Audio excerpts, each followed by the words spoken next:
Welcome, Cancer. This is your reading for the 6th of December until the 12th of December.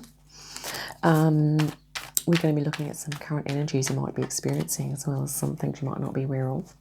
And also we're going to be getting some guidance from Spirit and from a galactic collective that you might like to tap into at this time.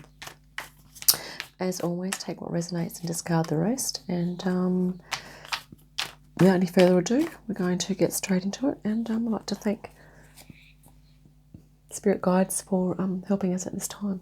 I also just need to let you know that I'm not drinking alcohol or taking any drugs. So if this reading does become a little bit unusual, know that it is just me, okay? And I'm drinking ginger beer at the moment from our good old Aldi stores down here. I have cut the deck and I'm taking one off the top. You have the Hierophant right out the blocks. Bang, boom. The 9 of Pentacles. And the 7 of Pentacles. That's actually not bad energy. I can't actually see a lot of discord there. I think everything's all okay. Let's just go into what you might not be aware of.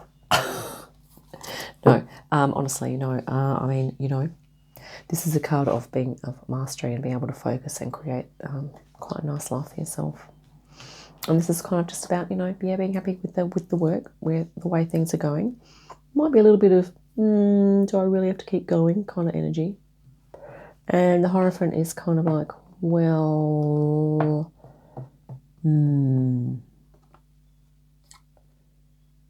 this is kind of like tradition. So maybe you're breaking with tradition a bit here. Maybe you're thinking, I don't really feel like working at this keeping up tradition stuff anymore. I'm thinking I can create some abundance without necessarily having to follow tradition. Take what resonates. So maybe you're thinking you do need to follow tradition in order to create abundance. But anyway, let's see what's going on behind the scenes, what you might not be aware of. You might not be aware that love is on the horizon for yourself or for someone else or with someone else or with a project or something.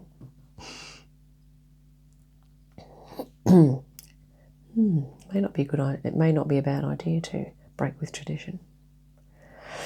Here we have the 4 of Cups, contemplating.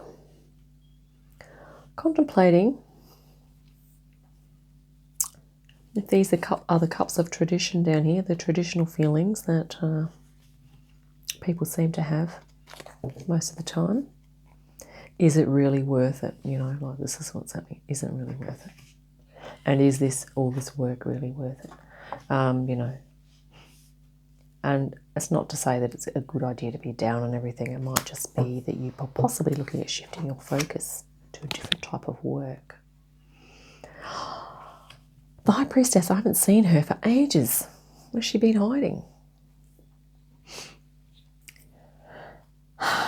So you're actually quite intuitive. That's what this is saying. And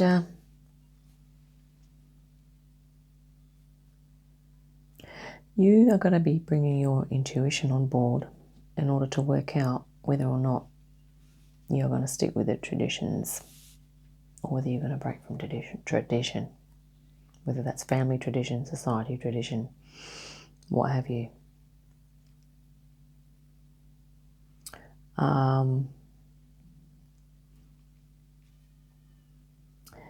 Could be to do with breaking a gender tradition, possibly.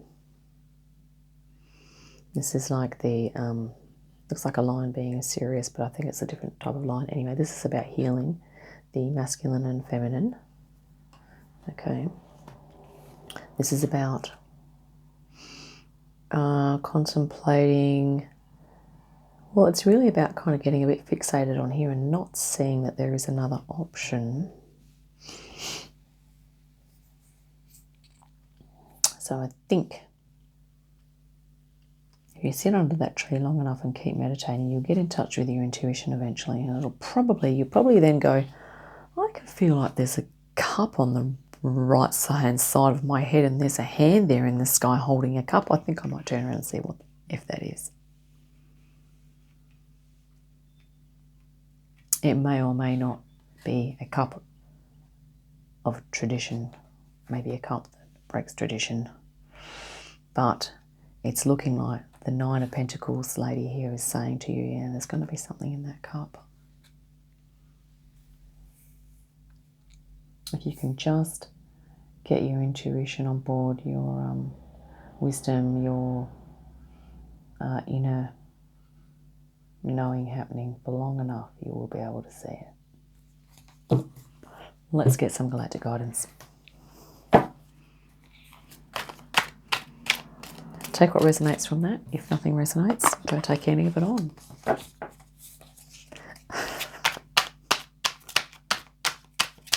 Honestly, you might have come up with a completely different interpretation for those cards, and I'm absolutely fine with that. It's like whatever you reckon. Honestly, this is just what I reckon, and usually it can go in 10 different directions. Here we go, enlightenment. Now, you may or may not be interested in enlightenment. However, let's read the book.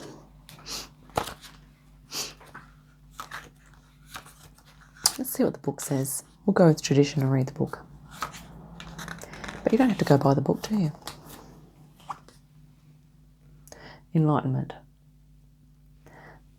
The Zetas had a tangible experience of moving from fear to awakening, but it was not an easy one. Through this crisis, they had to first learn to embrace emotion as a valid part of existence, and then, at the same time, not attach to emotion, but rise above it. Encountering this paradox was essential to their transformation as a species. The same lesson is being asked of you now. Embrace and honour all aspects of who you are, even those you don't like. At the same time, know that mind, emotions, and body are not who you are. Expand your consciousness beyond them. This is enlightenment. What you are is the eternal soul, and your mind, body, and emotions, and even your thoughts, are not you. So, because your emotions are transitory,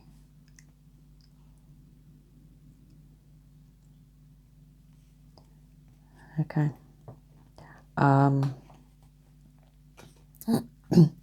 So it's really about not getting stuck and bogged down by the emotions.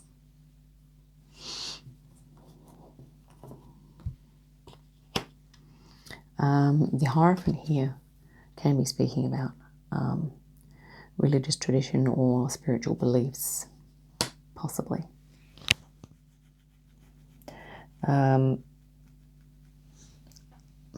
So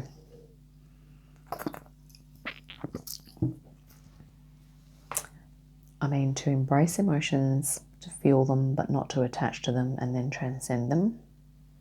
I can hear some of you asking, well, why the F do we even have them? Because they are an ingredient in our revolution and we can't avoid them because it's part of who we are. It's part of our experience of what it means to be a galactic being, in actual fact. Interesting thing is we have the Hierophant here and we have the High Priestess here. They are diagonally opposite each other. This is the start point and this is the end point. So if you're starting with like a patriarchal type of religious belief system structure, and then you're ending with a feminine belief system structure, I believe that as a whole society we are moving towards embracing the feminine. I'm just sorry, I think something on my there's something on my phone screen or on my face. I can't tell which one it is. Anyway, let's go with we need to grab a deck to represent Zetas. So this is about finding out what's in that cup. we are going to go with the cup deck. The cup deck. Let's, seeing as we're breaking with tradition, possibly, let's go with some radical dragon energy. Right. Becoming enthused. As soon as I pick up my dragon deck, this beer makes you burp. As soon as I pick up this dragon deck, everything changes.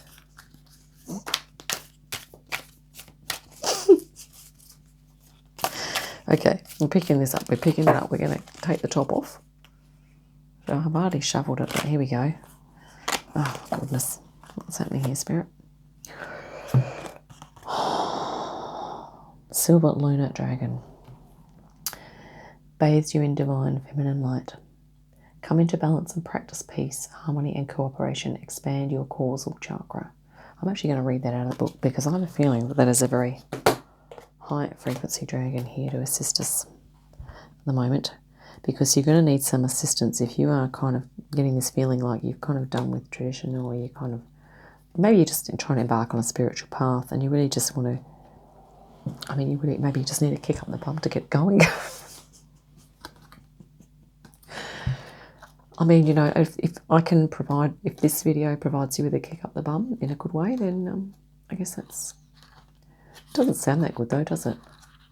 I mean, let's reword that and say, if this video provides you with some inspiration to begin your spiritual journey, then that could be good. Silver Lunar Dragon, okay. Choosing this card suggests that you call on the Silver Dragon to bathe you in their energy, and that you practice peace, harmony, equality, cooperation, love, unity, and wisdom in your daily life. A lunar dragon will be close by, helping and supporting you as you are bringing yourself into balance. You are doing your part to bring the planet into equilibrium. Visualize your causal chakra as your own personal moon. The silver lunar dragons will touch and expand it until the frequency is high enough to allow pure white unicorns to step through it. Well, howdy do. Unicorns? I never knew that. So we have unicorns coming on the scene to help us now. We are going into new realms and vistas. Let me just see what frequency the silver lunar dragon is. It's a 7th dimensional dragon. 7 dimensions, baby. That's some powerful frequency right there. Okay, the moon is a portal through which divine feminine light pours onto Earth. It bathes the planet and more specifically connects to our causal chakra and helps to activate it. Recently, 7th dimensional silver lunar dragons have been able to access this portal and stream into our dimension, particularly when the moon is full. They carry divine feminine light in their energy fields, and their mission is to touch us with it to prepare for the golden future. There we go. That is awesome. Thank you so much for tuning in, Cancer. That's all I have for you. But, you know, enlightenment, I think the dragons and unicorns are here to help us with that. So if you want to break tradition and not go to church, we can just get into the dragons and unicorns. I think would be a good option, honestly. Yeah, so have a great week, and I'll catch you next time. Bye for now.